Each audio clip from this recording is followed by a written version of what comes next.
سب سے پہلے یہ ذہن نشین رکھیں کہ ایمان اس شے کا نام ہے کہ نبی کریم علیہ الصلوۃ والسلام جو کچھ اللہ تبارک و تعالی کی طرف سے لے کر آئے اس کی دل سے تصدیق کرنا۔ اگر کوئی انسان نبی کریم علیہ الصلوۃ والسلام کے لائے ہوئے پیغامات، آپ کی کتابیں، آپ کی شریعت کی دل سے تصدیق کرتا ہے، دل میں اس پر ایمان رکھتا ہے، دل سے اس کو درست مانتا ہے، تو پھر ہم اس کو کہیں گے کہ یہ شخص صاحب ایمان ہے۔ اور اگر وہ دل میں اس چیز کی تصدیق نہ کرے تو پھر وہ صاحب ایمان نہیں کہلاتا۔ اس سے یہ بات معلوم ہو گئی کہ اگر کوئی صرف زبان سے لا الہ الا اللہ محمد الرسول اللہ کہتا رہے لیکن دل میں تصدیق موجود نہ ہو تو پھر ایسا شخص دنیاوی اعتبار سے ہم اس کو مسلمان کہہ سکتے ہیں، لیکن دل میں تصدیق نہ ہونے کی وجہ سے اللہ کی بارگاہ میں وہ صاحب ایمان نہیں کہلائے گا۔ اب اس میں مزید تھوڑی سی وضاحت یہ ہے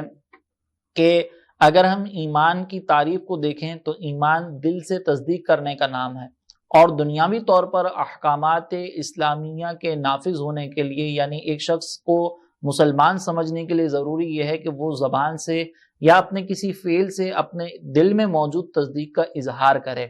تو یہ دل میں موجود تصدیق کے اظہار کو اسلام کہا جاتا ہے۔ مثال کے طور پر اگر ایک شخص ایسا ہے کہ جو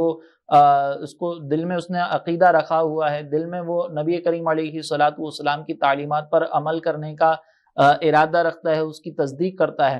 لیکن اس نے زبان سے کسی کے سامنے اقرار نہیں کیا، اس نے کوئی ایسا عمل کر کے نہیں دکھایا کہ جس کی بنیاد پر یہ معلوم ہو سکے کہ یہ سرکار دو جہاں صلی اللہ علیہ وسلم پر ایمان رکھنے والا ہے،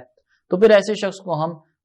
مسلمان نہیں سمجھیں گے، اس کو پھر کافر ہی سمجھا جائے گا۔ لہٰذا ایک مسلمان پر شریعت کے جو احکامات ہیں وہ نافذ کرنے کے لیے، جیسے اس کے حق میں دعائے مغفرت کرنے کے لیے اگر وہ فوت ہو جاتا ہے تو اس کے لیے ضروری ہے کہ زبان کی تصدیق یا کوئی ایسا عمل جو اس کی قلبی تصدیق پر دلالت کرتا ہو وہ ظاہر ہونا ضروری ہے۔ تو اس اعتبار سے پھر مختلف افراد کی مختلف قسمیں بنتی ہیں اور اس اعتبار سے مختلف احکامات ہمارے سامنے ظاہر ہوتے ہیں۔ چنانچہ بعض لوگ تو وہ ہوتے ہیں کہ جو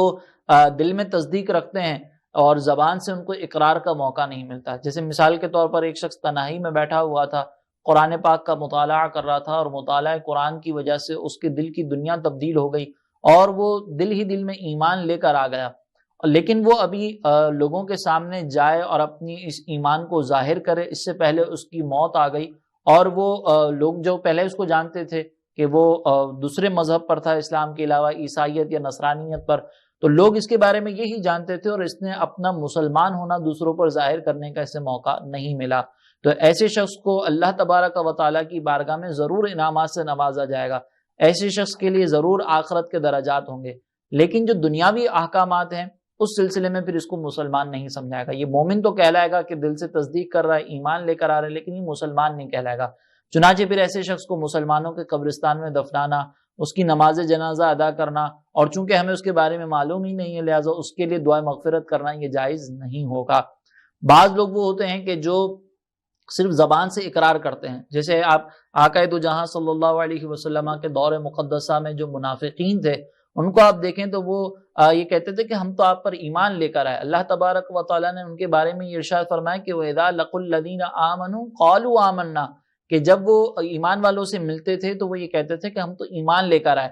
لیکن وہ زبانی ایمان لانے کے باوجود دل میں تصدیق نہیں رکھتے تھے۔ جب اپنے شیاطین کی طرف جاتے تھے، اپنے چیلوں کی طرف جاتے تھے، اپنے گروہ کی طرف جاتے تھے تو وہ یہ کہتے تھے کہ ہم تو تمہارے ساتھ ہیں اور ہم تو مذاق کر رہے تھے۔ تو یہ زبانی طور پر اقرار موجود ہے لیکن دل سے تصدیق موجود نہیں ہے۔ اور پھر اگر ایسا شخص موجودہ دور کے اندر ہمیں ملتا ہے تو ہم تو ظاہری طور پر اس کو دیکھیں گے، ہمیں اس کے دل کا حال تو معلوم نہیں ہے، تو ظاہری طور پر اگر ہمارے سامنے کوئی اسلام والے اعمال اختیار کرتا ہے، نماز پڑھتے ہوئے نظر آ رہا ہے، جمعے کی نماز ہی اگرچہ پڑھ رہا ہو لیکن ہم اس کو پھر مسلمان مانیں گے۔ اسی طریقے سے وہ اللہ اور اس کے رسول سے محبت کے دعوے کرتا ہو، اللہ اور اس کے رسول سے محبت کی باتیں کرتا ہو، تو ظاہری اعتبار سے یہ شخص مسلمان ہے،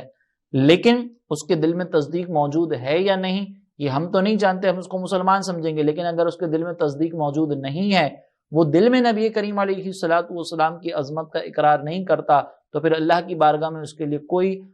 درجہ نہیں ہوگا، بلکہ ایسا شخص جو منافق ہو کہ زبان سے تو اقرار کرے اور مسلمانوں سے بینیفٹس حاصل کر لے اور لیکن دل سے وہ تصدیق نہ کرے تو یہ منافق کہلاتا ہے۔ اور منافقین کے بارے میں اللہ تعالیٰ نے ارشاد فرمایا کہ ان المنافقین فی الدرک الاسفل، کہ منافقین جو ہے جہنم کے سب سے نچلے درجے میں ہوں گے، یعنی ان کو اس قدر سخت اذیت دی جائے گی کہ جہنمیوں میں سب سے زیادہ کافر بھی ہوگا جو اعلانیہ طور پر اپنے کفر کا اظہار کرتا ہے، اس کو بھی عذاب دیا جائے گا، لیکن اس سے زیادہ سخت عذاب اس منافق کو دیا جائے گا، کیونکہ یہ اپنے آپ کو مسلمان شو کرتا تھا لیکن حقیقت میں مسلمان نہیں تھا۔ تو یہ منافقین کہلاتے ہیں، اور ان کو دنیاوی اعتبار سے ہم چونکہ مسلمان مانتے ہیں تو ان کے لیے دعائے مغفرت کرنا، اسی طریقے سے ان کی نماز جنازہ ادا کرنا یہ بھی واجب ہوگا، اور دعائے مغفرت بھی کرنا ان کے لیے جائز ہوگا، اور ان کو مسلمانوں کے قبرستان میں ہی دفنایا جائے گا۔ لیکن یہ صرف دنیاوی احکامات ہیں، اور اگر ان کی منافقت ظاہر ہو جاتی ہے، جیسے کہ سرکار دو جہاں صلی اللہ علیہ وسلم کے سامنے منافقین کی جب منافقت ظاہر ہوئی تو آپ نے ان تمام کو جو ہے دور کر دیا، اور اللہ تبارک و تعالیٰ نے خود حکم ارشاد فرمایا کہ منافقین کی جنازہ ان کا ادا نہ کیا جائے، اور اسی طریقے سے اگر وہ فوت ہو جائیں تو ان کو مسلمانوں کے قبرستان میں نہ دفنایا جائے اگر ان کا نفاق ظاہر ہو جائے تو، لیکن اگر نفاق ظاہر نہیں ہوتا تو پھر ان کے مسلمان والے احکامات ہوں گے۔ اور بعض وہ ہوتے ہیں کہ جو دل میں بھی تصدیق نہیں رکھتے اور اعلانیہ طور پر بھی انکار کرتے ہیں کہ ہم نبی کریم علیہ الصلوۃ والسلام کو معاذ اللہ تسلیم نہیں کرتے، تو یہ پھر اعلانیہ طور پر کافر ہیں۔ ان کے لیے دنیاوی طور پر بھی ان کے لیے کفر والے احکامات ہوں گے، اور آخرت میں بھی کفر والے احکامات ہوں گے۔ آخرت میں کفر والے احکامات سے مراد یہ ہے کہ ان کی بخشش نہیں ہو سکتی، ان کو کوئی شفاعت فائدہ نہیں پہنچا سکتی، اور ان کے لیے دائمی طور پر عذاب ہے۔ اور دنیاوی احکامات ان کے لیے یہ ہیں کہ بلا ضرورت ان سے محبت رکھنا، اور بلا ضرورت ان کے ساتھ کوئی آپس کے معاملات اختیار کرنا یہ شرعاً جائز نہیں ہوتا۔ آپ ایک حسن سلوک کر سکتے ہیں، وہ بھی اس لیے کہ اگر وہ ذمہ ہو تو پھر آپ اس کے ساتھ ایک اچھا ظاہری طور پر رویہ رکھ سکتے ہیں، لیکن دل سے محبت کرنا کسی صورت میں ان کے لیے جائز نہیں ہے کہ ہم قلبی طور پر ان سے محبت کا اظہار کریں اور قلبی طور پر ان سے وابستگی رکھیں، اور ظاہری طور پر جب ضرورت پیش آئے تو وہاں پر ضرورت کے اعتبار سے ان کے ساتھ رویہ اختیار کیا جا سکتا ہے۔ اسی طریقے سے ان کے لیے دنیاوی احکامات یہ ہوں گے کہ ان کا ذبیحہ جو ہے وہ ہمارے لیے حرام ہوگا۔ اگر یہ کوئی جانور ذبح کرتے ہیں تو ان کا ذبیحہ ہمارے لیے کھانا جائز نہیں ہوگا۔ یہودی ہیں، اہل کتاب ہیں، تو ان میں بھی علماء نے یہی فرمایا ہے کہ احتیاط کی جائے کہ ان کے ذبیحے نہ کھائے جائیں، کیونکہ موجودہ دور کے اہل کتاب قرآن میں جو بیان کردہ اہل کتاب ہیں، جو ان کے عقائد ہیں، اس سے بہت زیادہ مختلف ہو چکے ہیں، اور ان کے عقائد میں بہت زیادہ بگاڑ آ چکا ہے۔ جسے قرآن میں ان کے بارے میں یہ اللہ تعالیٰ نے فرمایا کہ یہودی حضرت عزیر علیہ السلام کو اللہ کا بیٹا مانتے ہیں، اور اس کے علاوہ وہ حضرت عزیر علیہ السلام کو اللہ کا شریک ٹھہراتے ہیں۔ لیکن آج کے اگر یہود کو دیکھا جائے تو وہ دہریت کی طرف جا چکے ہیں، اسی طریقے سے ستارہ پرستی کر رہے ہیں، اور بہت سارے ان کے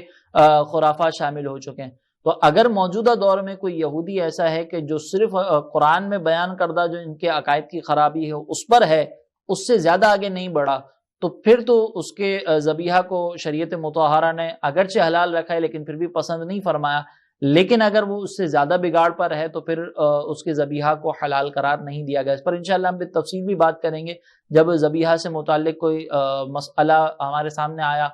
تو بہرحال فی الحال اتنا ذہن میں رکھیں کہ ان کے لیے دنیاوی احکامات یہ ہوں گے کہ جو اعلانیہ طور پر کفر کرتا ہے اس کا ذبیحہ وغیرہ ہمیں نہیں کھا سکتے۔ اور دوسرے وہ ہوتے ہیں جو اکثریت ہمارے مسلمانوں کی ہے کہ زبان سے اقرار بھی کرتے ہیں، دل سے تصدیق بھی کرتے ہیں، اگرچہ بے عملی ہے لیکن زبان سے اقرار بھی ہے کہ ہم اللہ اور اس کے رسول کو مانتے ہیں، شریعت کے تمام احکامات کو تسلیم کرتے ہیں، اور دل میں تصدیق بھی موجود ہے۔ تو یہ تصدیق اور دل میں تصدیق اور زبان سے اقرار،